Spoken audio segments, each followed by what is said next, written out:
Hi everyone, Sam from the Body Centre here. Look what I have behind me. We have a 2018 Bentley Continental GT First Edition. This is unbelievably incredible. It is gorgeous.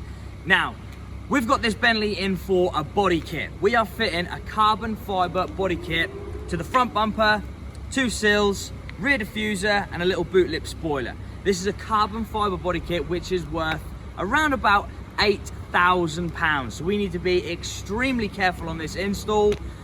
This normally does go to the main dealer to be fitted, but as we are a repairer for Bentley, we managed to get this one on site and do it at our workshop here. So let's get it into the workshop.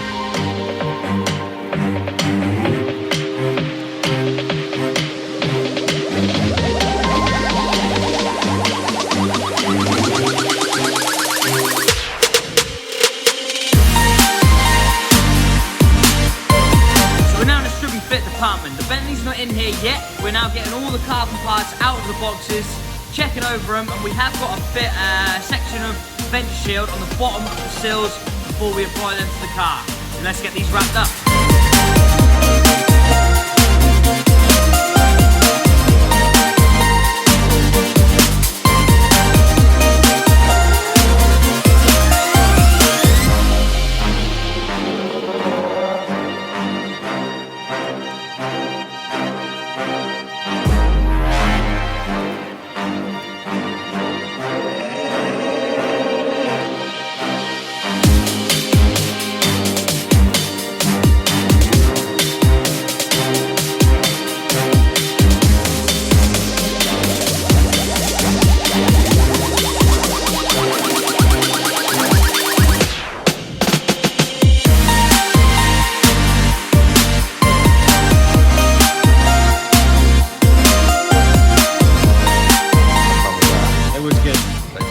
In all honesty, this is one of the first times I've ever done this, and I'm quite happy with myself. Well done. Thanks, mate. Real.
Is complete. As I explained at the start of this video, this kit was £8,000, so we had to be extremely careful on this install. Now this kit is a genuine one from Bentley, so the fitment was absolutely perfect. I think it's dramatically improved the look of this vehicle, and I hope you guys think the same. Please like, share and subscribe on all our social media pages.